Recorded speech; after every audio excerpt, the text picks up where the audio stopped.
Bola Robert Emmanuel rutahizamu w'umunyekongo ukomoka mu gihugu cya Repubulika Iharanira Demokarasi ya Kongo wakiniraga AS Nyuki y'Ikindu. Uyu akaba yaravuzwe mu ikipe ya Rayon Sports inshuro nyinshi ku buyobozi bwabanjirije ubu ngubu bwari buyobowe na Munyakazi Sadat, aho byavugwaga ko yamaze gusinyisha rutahizamu Bola Robert Emmanuel, ariko bikaza kurangira uyu mukinnyi koko byemejwe ko ari umukinnyi wa Gasogi United. Bola Robert Emmanuel wageze mu Rwanda kuri uyu wa gatatu, kuri uyu wa kabiri w'iki cyumweru, yavuze ibitego azatsindira Gasogi United, anakomoza ku ikipe ya Rayon Sports. Rutahizamu mushya Gasogi United ukomoka muri Repubulika Iharanira Demokarasi ya Kongo DRC, Bola Robert Emmanuel yashimangiye ko ikibuzanye mu Rwanda ari ugutsinda ibitego byinshi bizatuma ari we uzaba uwa mbere mu batsinze ibitego byinshi mu mwaka w'imikino wa 2020-2021.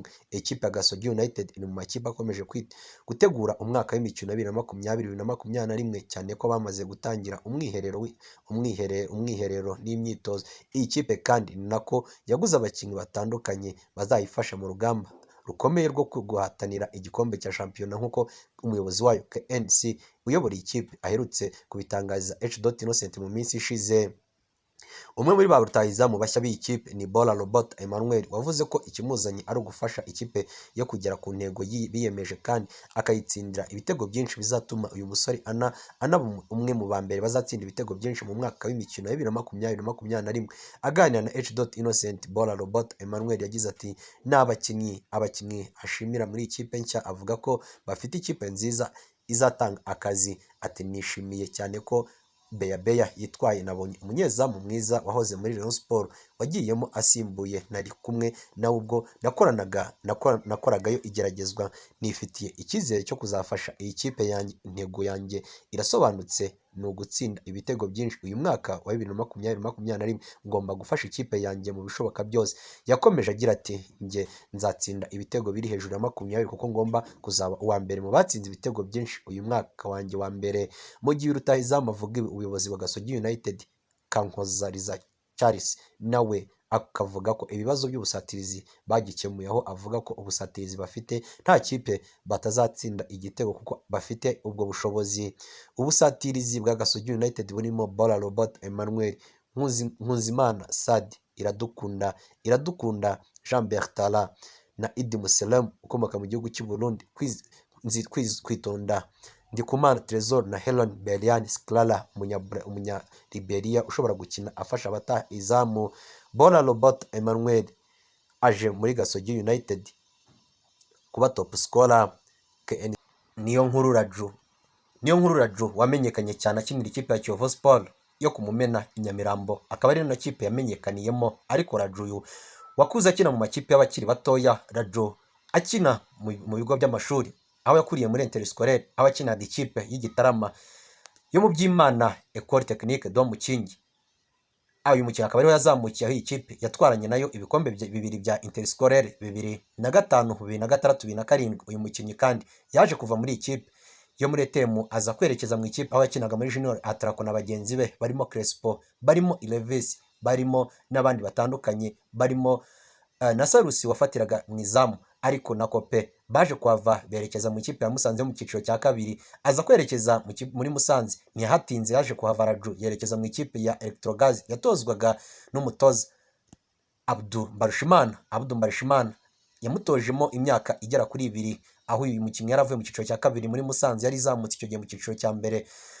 Raju Niyonkuru yaje gukomereza mu ikipe ya Kiyovu Sport ari n'iwabo kumumena, aza kuyikinira igihe kitari gitoya, aza no kwibera kapiteni. Igihe Gacinya Jean Charles Denis yatorerwa kuyobora ikipe ya Rayon Sports yungirijwe na Muhirwa Prosper, icyo gihe bari kumwe na Muhirwa Freddy baje guha amasezerano y'imyaka 2 uyu mukinnyi wari kapiteni wa Kiyovu Sport yerekeza muri Rayon Sports, ayifasha kwegukana igikombe cya shampiyona. Kuva icyo gihe ikipe ya Rayon Sports yarimo gutozwa n'umutoza Eric Donadei igihe ikipe yabaga i Nyanza, aho iyi kipe byaje kugenda ariko Raju agenda agaragara neza ku mwanya wo gukina kuri kabiri, ariko byaje kugera aho ngaho Raju aza kutongerwa amasezerano ya kontara yari irangiye. Raju yaje kuhava yerekeza mu ikipe yo mu Bugesera. Abenshi bibuka umukino wahujije Rayon Sport, aho Rayon Sport yanyagiye Bugesera ibitego 5-0. Ni umukino wari wabaye ku wa 18 muri shampiyona. Ikipe ya Rayon Sport yanyagiyemo Bugesera ibitego 5 ibifashijwemo na Ismail Diarra watsinzemo icyo gihe ibitego 2. Hussein Chabalala watsinze ibitego 5 atahana umupira. Uwo mukino wahuje amakipe yombi mu gice kibanza cya shampiyona, Bugesera yari yatsinze igitego kimwe Rayon Sport, aho uyu mukino waje kubamo imvururu, aho Karekezi Olivier atumvaga ukuntu ikipe yitsinzwe, aho yaje gushyamirana na Bizimungu Ali. Rayon Sport yakiriye umukino kuri stade ya Kigali Nyamirambo ku itariki 28 Mata 2018. Rayon Sport yakinnye idafite benshi mu bakinnyi bakina mu kibuga hagati. Icyo gihe Kwizera Pierrot ntago yigeze akina, utarakinnye wari ufite uburwayi. Mukunzi Yannick wari waravunitse na Niyonzima Olivier Sefu nawe wari waravunitse, byatumye Muhire Kevin abanza mu kibuga hagati, bamwe mu gisha François Master mu gihe Rutangelique yatunguranye abanza gukina inyuma ya baratahizamu. Igice cya mbere cyarangiye ari ibitego 3-0 cya mbere cya Rayon Sport kinjijwe na Ismail Diarra ku munota wa 5 asize Mambo. Igitego cya kabiri cyatsinzwe na Hussein Chabalala ku mupira yunzemo wari umaze guterwa na Mutsinzi Ange Jimmy ku munota wa 19. Niyo nkuru Raju yakoreye ikosa Muhire Kevin mu rubuga rw'amahina. Rayon Sport ihabwa penalty yinjijwe neza na Hussein Chabalala ku munota wa 58. Ismail Diarra yatsinze igitego cya 4 Rayon Sport Rayon Sport ku burangare bwa myugariro wa Bugesera. Hari ku mupira mwiza yaraherejwe na Mwiseneza Jamal, icyo gihe yaragikina umupira ku mungu akaba n'umutozo wa Rayon Sport. Yinjiye mu kibuga asimbuye niwo mukino wa mbere Jamal yarakinnye kuva aho yaragarukiye muri Rayon Sport avuye mu ikipe ya APR Football Club. Ku munota wa 70 nibwo Rayon Sport yabonye igitego cya 5 cyatsinzwe na Chabalala Hussein. Icya gatatu cyatsinzwe mu uyu mukino Chabalala yagitsinze ku mupira wazamukanywe na Diarra, baramugusha Chabalala akoraho ujya mu izamu. Bugesera FC yarangije umukino ari abakinnyi 10 nyuma y'uho Niyo nkuru Raju yakoze ikosa rya kabiri agahabwa ikarita itukura. Ni ikosa yakoreye Rutangelique, ariko ajya kuva mu kibuga akubita ingumi Manzi Thierry ku buryo Paul Robert Emmanuel rutahizamu w'umunyekongo ukomoka mu gihugu cya Repubulika ya Demokarasi ya Kongo wakiniraga AS Nyuki y'Ikindu. Uyu akaravuzwe mu ikipe ya Rayon Sport inshuro nyinshi ku buyobozi bwabanjirije ubu ngubu bwari biwe na Munyakazi Sadat, aho byavugwaga ko yamaze gusinyisha rutahizamu Paul Robert Emmanuel, ariko bikaza kurangira uyu mukinnyi koko byemejwe ko ari umukinnyi wa Gasogi United. Paul Robert Emmanuel wageze mu Rwanda kuri uyu wa gatatu, kuri wa kabiri w'iki cyumweru, yavuze ibitego azatsindira Gasogi United, anakomoza ku ikipe ya Rayon Sport. Rutahizamu mushya wa Gasogi United ukomoka muri Repubulika ya Demokarasi ya Kongo DRC, Paul Robert Emmanuel yashimangiye ko ikibuzanye mu Rwanda ari ugutsinda ibitego byinshi bizatuma ari we uzaba wa mbere mu batsinze ibitego byinshi mu mwaka w'imikino wa 2020-2021. Ikipe ya Gasogi United iri mu makipe akomeje gutegura umwaka w'imikino 2020-2021, cyane ko bamaze gutangira umwiherero n'imyitozo. Iyi kipe kandi ni nako yaguze abakinnyi batandukanye bazayifasha mu rugamba rukomeye rwo guhatanira igikombe cya shampiyona, nk'uko umuyobozi wayo KNC uyobora iyi kipe aherutse kubitangariza H. Innocent mu minsi ishize. Umwe muri ba rutahizamu bashya b'iyi kipe ni Paul Robert Emmanuel, wavuze ko ikimuzanye ari ugufasha ikipe yo kugera ku ntego biyemeje kandi akayitsindira ibitego byinshi bizatuma uyu musore anaba umwe mu ba mbere bazatsinda ibitego byinshi mu mwaka w'imikino 2020-2021.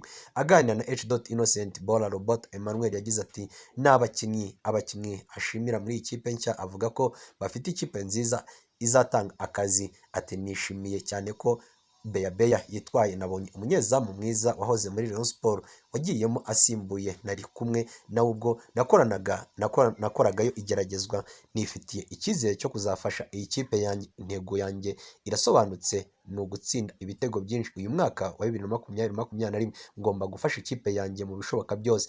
Yakomeje agira ati njye nzatsinda ibitego biri hejuru ya 20 kuko ngomba kuzaba uwa mbere mu batsinze ibitego byinshi uyu mwaka wanjye wa mbere.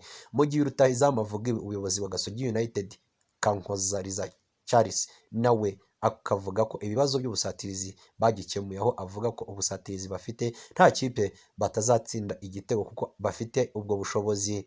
Ubusatirizi bwa Gasogi United burimo Paul Robert Emmanuel, Nkuzimana Sad, Iradukunda Jean Bertrand na Idi Muselem ukomoka mu gihugu cy'u Burundi, Kwitonda Ndikumana Trezor na Helen Berian Sklara umunya Liberia ushobora gukina afasha abatahizamu. Paul Robert Emmanuel aje muri Gasogi United kuba top scorer. KNC nta gushidikanya ku bushobozi bwa Bola Robert Emmanuel, umukobwa w'icyamamare yasebeje umukinnyi w'umunyaportugal amuziza igitsina gito cye. Umukobwa witwa Mario Sergio Parajeles usanzwe azwi cyane muri Espagne kubera kugaragara mu biganiro bitandukanye bica kuri TV, yatangaje ko atazibagirwa ukuntu yigeze kuryamana n'umukinnyi w'icyamamare muri Portugal ariko agasanga afite igitsina gito cyane.